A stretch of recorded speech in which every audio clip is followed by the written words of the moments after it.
darkness, strong and silent. Like killers in the night, they break the dawn, hungry and violent. Scarlet rain falls, hot and heavy. Show me that you got the strength to fight. Boy, are you ready? And so may love guide your way through every last endless trial. Always tempt your fate with luck and a smile. Watch out for danger left and right. It's just like dancing in the dark. You slip through like a knife and cut your way right to the heart. Let your path unfurl and the world will always sing your story.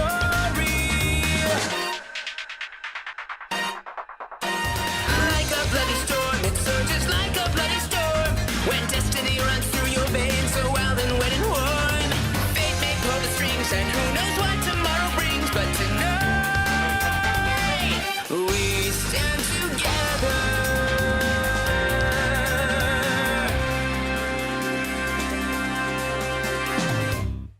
We now cross to the United Kingdom, where early in the month the nation saw its worst period of unrest in more than a decade. The inciting incident to kick everything off occurred on the 29th of July, when an attacker armed with a knife went on a mass stabbing in a children's dance and yoga workshop. The perpetrator would go on to kill 3 children and leave 10 others injured at the scene. The next day, on the 30th of July, a few hundred protesters gathered outside a mosque in Southport, a crowd which would come into confrontation with police around 30 minutes later. The ensuing riot that night would culminate in a local shop being damaged and over 50 officers being injured. We couldn't find stats on the injuries sustained by the protesters. Over the next few days, similar protests broke out in Manchester, Hartlepool and Aldershot, and on the 2nd of August, a police station in Sunderland was set on fire. Like many such spontaneous movements, the protesters themselves weren't a homogeneous, well-led group, but instead a mix of people who were generally united under a broad call to action. These included people who were the professional brand of racist, like neo-Nazis, the regular generic brand of racist, assorted football hooligans, and more moderate people who were concerned with immigration policy. It should be noted that the perpetrator of the Southport stabbing wasn't an immigrant, and was instead a British citizen born in Wales to Rwandan parents. The unrest itself was sparked in part because of a huge amount of bullshit circling online following the attacks, coupled with simmering concerns over immigration within the UK. To start with the bullshit, only hours after the stabbing, a website called Channel 3 Now reported that the perpetrator was a 17-year-old asylum seeker named Ali Al-Shakati, who arrived by boat to the UK in 2023, and was currently on an MI6 watch list. Apart from the perpetrator's age, everything else was completely fictional. A British-based tech company called Logically that specializes in analyzing and fighting disinformation released an analysis on the site, which stated, quote, "It is likely that Channel 3 Now is a Russian asset aimed at seeding information intended to cause online harm and create division in the UK." The case for this was made stronger when the article was later cited by the Russian state news organizations TASS and RT. However, there were other players fanning the flames of this tragedy. A Facebook page called Patriots of Britain would also post that masked gangs armed with axes and hammers were hunting down people who were protesting against open borders. The page itself wasn't even created in Britain at all, and was instead an operation out of Africa which managed to boost its content using fake followers from Vietnam and India. The only reason we know this is because journalists working for Australia's national broadcaster were able to use a free marketing and social media management tool called CrowdTangle. This tool has since been deactivated and replaced with a similar dashboard. However, Facebook has come under criticism for its decision to not open the tool to journalists. We could continue breaking down similar cases of disinformation which fueled the unrest, but in the interest of time, let's move on. The protests would unfortunately lead to the homes and businesses of immigrants being attacked, and 2 hotels housing immigrants being set on fire. It should be noted that the views of the protesters don't appear to be shared by the general British public. A YouGov poll on the 6th of August found that only 7% supported the actions of the protesters, while 34% supported broader peaceful protests. However, another poll over the same period found that immigration was seen as the #1 issue facing the country, superseding both crime and the economy. According to the UK's Office of National Statistics, immigration has taken a sharp rise following the end of COVID-19 restrictions, culminating in an all-time high net immigration figure of 764,000 people in 2022. This spike has been attributed to a number of factors. These include an influx of Ukrainian refugees stemming from Russia being a dick, a spike in Hong Kong refugees from China being a dick, as well as streamlined routes for people to work and study within the UK. Asylum seekers would also make up 10% of all immigrants in 2023. As for whether there's a right level of immigration, this is a question which is a bit harder to answer. On the positive side, immigrants within the UK have covered job gaps in specific industries that were at risk of being understaffed, while also funneling money into the UK's education sector. On the other hand, there's been evidence that increased migration has contributed to higher housing prices, although the data on this has largely depended on the statistical approach taken. Migration also tends to increase the pace of change in local communities, something that can conflict with those who prefer greater stability. Although the majority of the British public believe that the rate of immigration is too high, it should be noted that it hasn't been an outlier when compared to other similarly wealthy countries. UK's foreign-born population sat at around 14.3% in 2022, which was similar to both Spain and the United States, much lower than Australia and New Zealand, and much higher than Japan and South Korea. Who and how many people should be allowed into a country is a question that every nation on Earth answers differently on a case-by-case basis. It's obvious, however, that a lot of people within the UK believe that its current policies are not in the best interests of the country. In an ideal world, all citizens would be able to do their own research of the topic unhindered by misinformation, and peacefully voice their apprehensions if their concerns aren't being addressed. However, this isn't a perfect world, and the unrest in the UK has instead led to over 1,000 arrests, increased division within communities, and many within the country who no longer feel safe within their own homes. As always, a list to all of our sources will be linked in the description.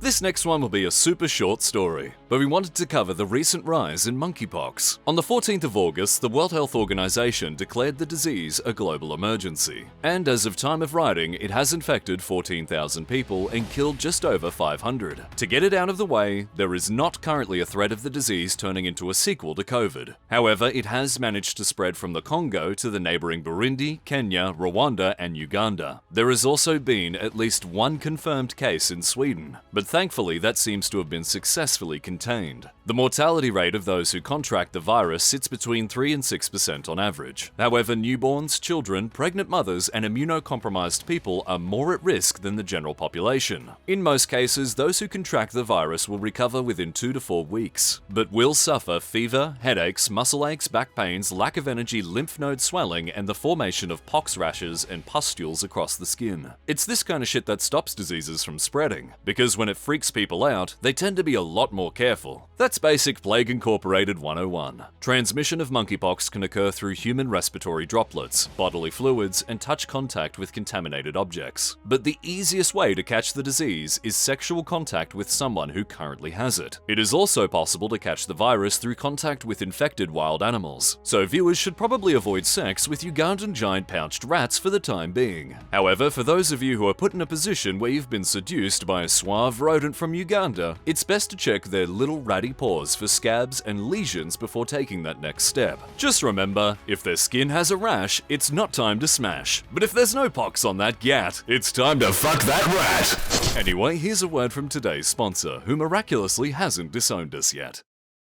Today's video was sponsored by Raid, Shadow. No, we're just kidding. It's Surfshark. It's always Surfshark. The truth is, when no one else has our backs, Surfshark VPN has our backs, and they'd sure like to have your backs too. This is because while you're using the internet and searching for things you'd absolutely be willing to share with your mother, Surfshark VPN is hard at work protecting you from malware, trackers, and phishing attempts. However, the biggest advantage for having a world-class VPN like Surfshark is being able to digitally appear anywhere in the world in a matter of seconds. Perhaps your government is kinda scummy and has a ministry of censorship. Maybe you're trying to access region-locked content, or perhaps you just want to keep safe while connected to public Wi-Fi. Whatever the reason, Surfshark will be there with the assist. Now is a really good time to sign up for Surfshark, because by using the code on screen, you can score yourself an extra 4 months for free. If you can't be bothered to click the link in the description, you can also use this QR code on screen. However, However, because we don't want to make things too easy, going forward, we've decided to move it round at an impossibly fast pace. As always, Surfshark are pretty proud of themselves. So much so that users who aren't 100% satisfied are able to back out with a full refund for any reason at all within the first 30 days. You can tell them that their service didn't help you rekindle your passionless marriage, and they'll just tell you that you need to work on more honestly communicating your emotions before happily giving your money back. Surfshark VPN. It's cheaper than the other ones.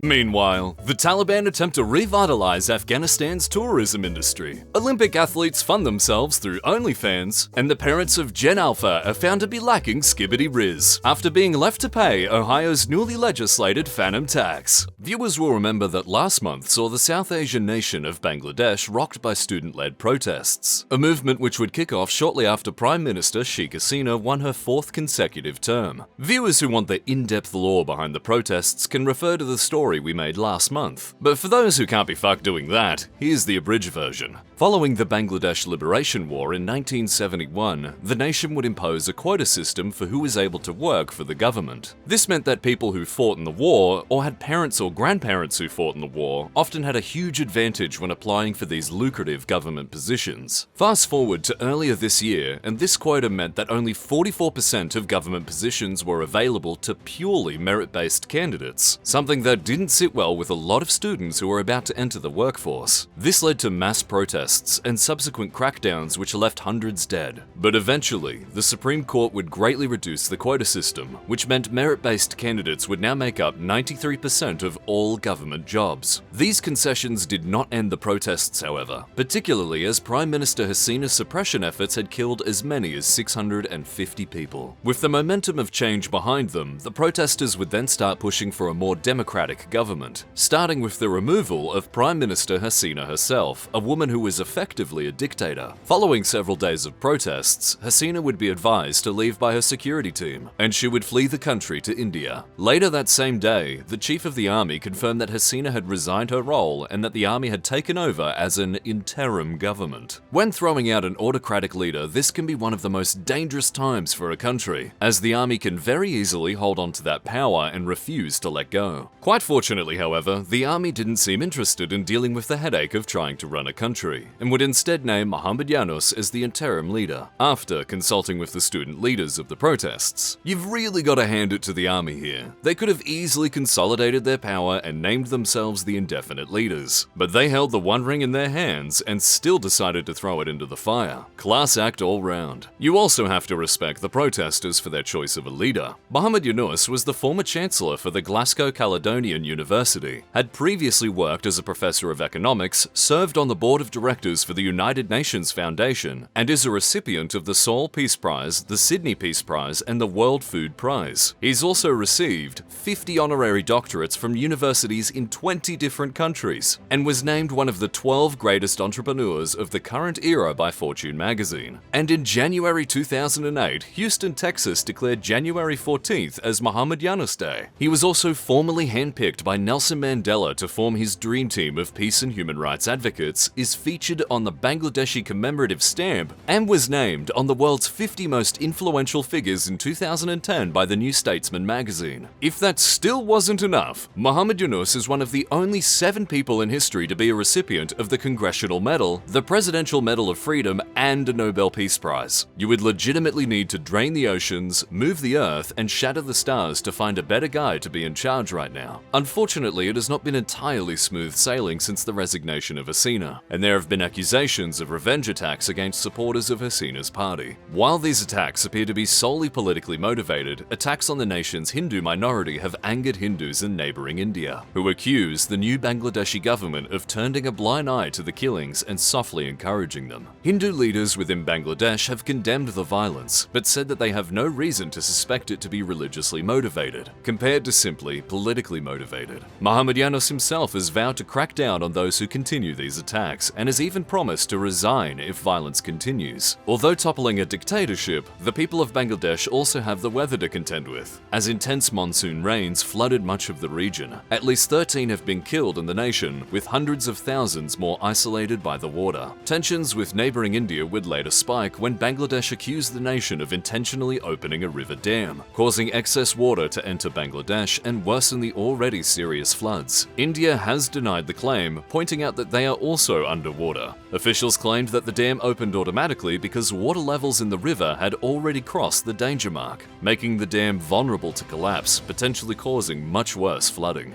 Bangladesh has been through a particularly turbulent year so far. However, viewers will know that we tend to cover a lot of governments being overthrown on this channel. With this in mind, if any country is in for a real shot of legitimately turning their nation around for the better, Bangladesh is the one we'd be betting on to succeed.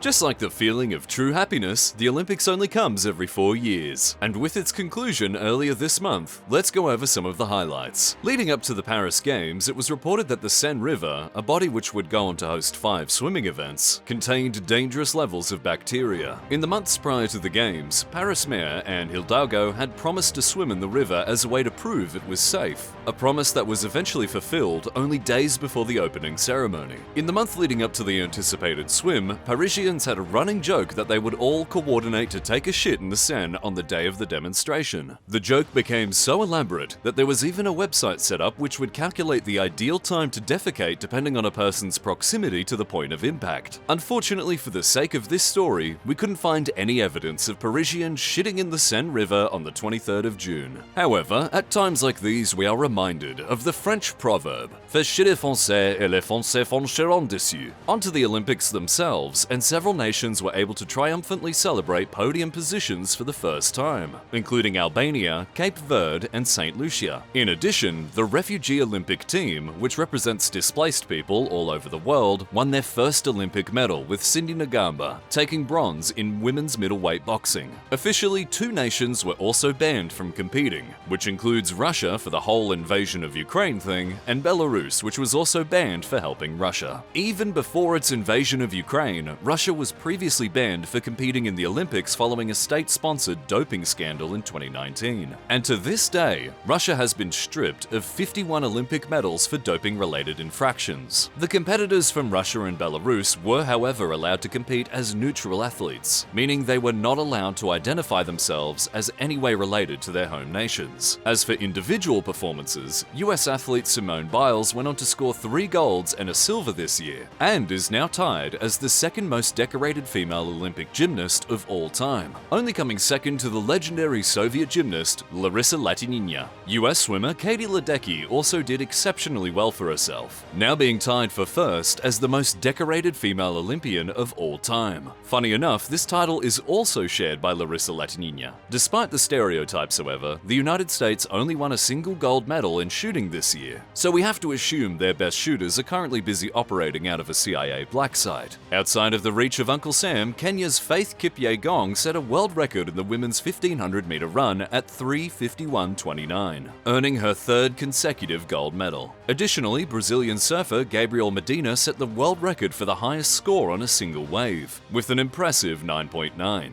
However, winning medals isn't necessarily the fastest way to become an Olympic legend. The shooting events made a star out of the South Korean Kim Yaeji, a woman that people suspect was invented by Hideo Kojima, as well as the Turkish competitor Youssef Dikeç, a man who is probably a real-life hitman. Another notable athlete was French pole vaulter Anthony Ammirati, a man whose cock and balls betrayed his Olympic ambitions. Ammirati was later offered €200,000 from a campsite to put on an hour-long show. Get that bread, King. One more Olympic legend was Henrik Christiansen, a Norwegian swimmer who became famous after his obsessive online posts about how much he liked the Olympic Village muffins. This would lead to an arms race of food bloggers, magazines, and various other online entertainers furiously trying to recreate this recipe, until it was eventually tracked down. In terms of Olympic medal count, here are the top 10 countries ranked from highest to lowest, with USA, China, and Japan taking the podium positions. However, if we use the Duncan Paris model, which among other things scales medals by population size, we find that Australia leads the pack by a wide margin. As we like to say down under, Look what they need to mimic even a fraction of our power. unfortunately, Australia's wild success didn't extend to breakdancing, with Rachel Gunn going out to put on a performance which was divisive to say the least. Within Australia, Gunn has been criticised for making a mockery of the breakdancing scene, or praised for the Australian spirit of giving it a go. Rachel Gunn herself is a 36-year-old lecturer at Macquarie University Faculty of Arts, and her PhD thesis was about exploring the intersection of gender, specifically around Sydney's breakdancing culture. Although she has a long history in the breakdancing scene and practices 3 to 4 hours a day, she admitted that she wouldn't be able to compete athletically with her younger rivals. This is why she opted to go with her unorthodox approach. Gunn quite expectantly scored 0 points in all 3 of her rounds, but whether her showing is a net loss for breakdancing as a sport remains to be seen. Some claim Gunn's performance has done irreparable damage to the breakdancing medium, causing it to be discredited after such a long wait to be accepted into the Olympics. Others have argued that her routine has made her the single most famous Olympian of 2024, and that she alone has brought more attention to the sport of breakdancing than anyone else in the last decade. Ultimately, breakdancing will not be returning to the 2028 LA Olympics, but other optional events not seen this year will include flag football, squash, cricket, softball, baseball, and lacrosse. We just hope the next Olympics can be anywhere near this funny. We now cross over to the South American nation of Venezuela, where unrest has followed the presidential election which took place at the end of July. The election itself was between incumbent President Nicolás Maduro, a guy you'd assume would be called Uncle Roscoe, and Edmundo González, the opposition candidate who stood in for the last opposition leader who is now in hiding. For a bit of background, Nicolás Maduro has been the president of Venezuela since taking over from Hugo Chavez in 2013, an election which was suspected to be rigged. Since then, Maduro has overseen the nation descend into an authoritarian rule, while 90% of households fall far below the poverty line. His follow-up election in 2018 actually marked the first serious news story we covered on this channel, an election which was also marred by blatant and widely recognized fraud. The election would eventually lead to the Venezuelan presidential crisis, which saw Russia, China, Cuba, Iran, Syria, and Turkey supporting Maduro, while Western nations supported the claim of Juan Guaido. Guaido's support would later drop off after he failed a military coup in 2019 after Maduro's loyalists refused to turn. Guaido has since left the country in exile to the United States. The election at the end of July marked Maduro's third since 2013, and as you've probably guessed, this one also has laughable signs of fraud. The first clue was when leading opposition candidate Maria Corina Machado was banned from participating by the Venezuelan Supreme Court for previously supporting Juan Guaido, a court which was stacked by Nicolás Maduro. Maria Corina Machado would later state that she had gone into hiding after fearing for her life. This is when Edmundo González stepped up as the main opposition to Maduro, and even though he wasn't the leading opposition candidate, he still performed exceptionally well at the polls. As you might imagine, however, Maduro was once again declared the winner with a narrow margin. How narrow is still a question we are unable to answer, as the Maduro-controlled National Electoral Council refused to release the tabulated results. Academics and news organizations would later state that there was strong evidence that González won the election by a wide margin, with copies of tally sheets indicating a landslide victory over Maduro. Later analysis by the Associated Press, Washington Post, and El Espectador would find the results of the election to be statistically improbable. Political scientist Stephen Levitsky would later call the results, quote, one of the most egregious electoral frauds in modern Latin American history. The aftermath of the election saw widespread protests break out across the country, which was quickly followed by a crackdown by Maduro's government. As of time of writing, 25 protesters have been killed by pro-Maduro forces, and at least 2,000 have been arrested. Venezuela itself is such a frustratingly tragic nation, which has suffered a long history of being crippled by corruption. By all rights, Venezuela should be one of the richest countries on the face of the planet, boasting a monumental wealth of natural resources, including the largest oil reserves on Earth. Unfortunately, this level of wealth doesn't matter when the nation is ranked 4th most corrupt in the world, which has seen the country be absolutely crippled by hyperinflation, unemployment, widespread poverty, and gross government mismanagement. This can be contrasted with the nation of Norway, a country which was also blessed with an insane level of natural resources, but has instead managed to successfully invest this revenue into a sovereign wealth fund. The Norwegian government came to the conclusion that the people of Norway should should be the ones to benefit from the spoils of their own nation. This is why the fund itself has now become so large that it could theoretically give every citizen over $300,000 if it wanted to. Meanwhile, Venezuelan citizens had previously set up elaborate gold farming operations on RuneScape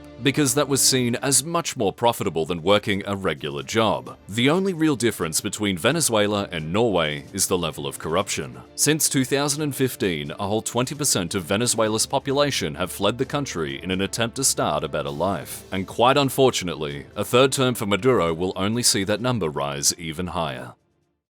We now cross over to the war in Ukraine, which isn't quite an accurate description, as Ukrainian troops have now pushed into Russian territory. Starting on the 6th of August, Ukraine launched a surprise assault into Russia's Kursk Oblast region, and within 3 days, an estimated 1,000 troops had crossed the border. Within a week, the Ukrainian military had captured 1,000 square kilometers of territory, and by the end of the month, Ukraine established a military administration for the area it had now controlled. By the 18th of August, Russian senior officials had stated that the Ukrainian assault had been halted, a claim which was immediately contradicted by Ukrainian sources, Western intelligence, and Russian military bloggers. It also didn't help that Ukrainian soldiers had been leaving Google reviews at local establishments. Some soldiers used the reviews as an opportunity to dispel Russian propaganda, while others simply complained that there was inadequate parking for an Abrams tank. Ukraine's incursion into Russia was a surprise to many, perhaps most of all Vladimir Putin himself. Reportedly, Valery Gerasimov, Russia's military chief, had ignored intelligence that Ukrainian troops had been massing at the border for as long as 2 weeks. And according to a source close to Bloomberg, Vladimir Putin wasn't informed of this buildup at all. It's also been reported that a lot of the initial resistance when crossing the border was against inexperienced conscripts. Following the incursion, Russia would criticize Ukraine's allies for not condemning Ukraine's troops crossing into Russian territory. Volodymyr Zelensky may have gotten his start as a professional comedian, but Vladimir Putin truly is the funnier clown. Ukraine's push into Russia came as a surprise to its Western allies, with NATO officials as recent as July predicting it could take up to a year before Ukraine could be ready for another counteroffensive. This was mainly based on delays in receiving Western military aid, particularly from the United States, as a previous package had been held up for around 6 months earlier this year. Zelensky would later admit that Ukraine chose to keep its incursion plans a secret, for fear that its allies would have thought it was unrealistic. Ukraine's allies shouldn't feel too upset about being left in the dark, however, as even many of its own soldiers weren't told it was happening. Describing when he first heard news that his brigade was heading into Russia, one private would comment, quote, "We laughed. We joked that it wasn't April 1st. The commander just smiled, knowing we had no idea what was awaiting us." President Zelensky would state that the aim of the operation was to create a buffer zone within Russia, which would prevent further attacks across the border. So far, the incursion has also been able to disrupt supply lines, with Ukrainian troops targeting bridges and other key strategic infrastructure within the Kursk Oblast region. Another important factor is the US election in November. This is because Republican frontrunner Donald Trump has repeatedly alluded to forcing Ukraine into a peace deal, as cutting off US military aid would cripple Ukraine's ability to continue its defense. If Ukraine was forced to negotiate, it would stand to reason that it would be in a much better position if it already had a sizable chunk of Russian land, especially land that was seen as particularly valuable. A larger challenge for Ukraine, however, is navigating the complex bureaucracy of using its donated weapons. Weapons donated to Ukraine often come with strings attached, which are usually conditions like, "Don't fire this into a children's hospital," but other rules can seem far more arbitrary. This mainly applies to long-range missile systems, as some countries will place restrictions of where they can be used or how far they can be fired into Russian territory. This was made even more complicated this month when the United States seemingly prevented Ukraine from using Storm missiles donated by the UK. Supposedly, Ukraine's allies have a streamlined system to give permission to use certain donated assets, and in this case, the United States have taken their sweet time to approve or deny their request. Supporters of this system argue that such restrictions prevent unnecessary escalation against a nuclear-armed power. This is something of a contentious issue, however, as when Ukraine gave up its own nukes in the 1994 Budapest Memorandum, it did so on the condition that both Russia and the United States would guarantee its safety. Russia evidently doesn't give a shit about the deal, because the only real downside to breaking it is a hit to its reputation on the world stage. You can't reduce your credibility if you never had any to begin with. On the other hand, a lot of the stability seen in other regions of the world world can be largely attributed to the assurances given by the United States. Japan, South Korea, and Taiwan are notable examples, because when Uncle Sam says he has your back, countries think twice before they start throwing hands. US involvement in this conflict isn't just about protecting Ukraine, but protecting its reputation as a reliable ally. That's a whole thing we don't have time to get into, so in the interest of time, let's just move on. To wrap up our coverage of Ukraine, the nation has finally started flying the first of its donated F-16s this month, jets which were initially promised over a year ago. Part of why the process has been so delayed was because Ukrainian pilots have needed to be trained how to use them. Part of this long wait time is because F-16s can cost up to $63 million each. When you're flying something that costs $27,000 an hour to operate, you want some seriously cracked pilots in the cockpit. On top of this, a lot of pilots had to learn English before they could even go near an F-16, which considerably adds to the training time. To remedy this pilot shortage, Ukraine is exploring the possibility of recruiting retired NATO pilots to supplement its air force. Ukraine already has a sizable force made up of foreign troops, so recruiting pilots might not be as insane as it sounds. On one hand, pulling foreign pilots could be a huge benefit to Ukraine. Retired pilots are obviously experienced, and many would likely jump at the opportunity to get back into the cockpit of an impossibly expensive jet. On the other hand, this might once again be a case of complicated politics. The United States has already had problems with retired pilots going on to train air forces which were not aligned with their national interests, and having a highly trained NATO pilot captured by Russia is a recipe for an intelligence leak. In any case, after months of what was essentially a stalemate in the war between Russia and Ukraine, August appears to be something of a milestone for when the history books are finally written.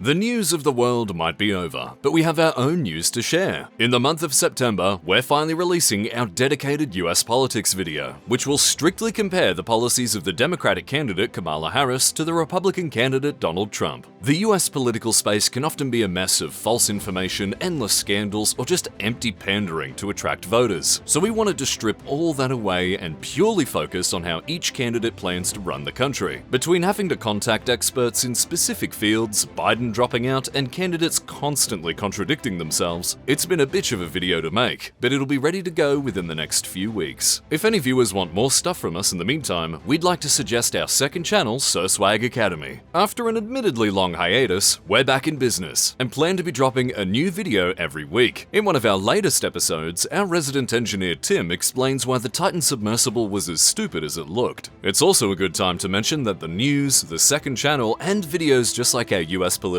breakdown wouldn't be possible without our incredible Patreon supporters. This channel gets about as much ad revenue every month to pay for around 2 minutes of screen time, and that's if we don't get copyright claimed by the Olympic Committee. Viewers who want to send a few bucks our way can do so with the link below. But on behalf of the entire team, we'd like to wish everyone a very happy September.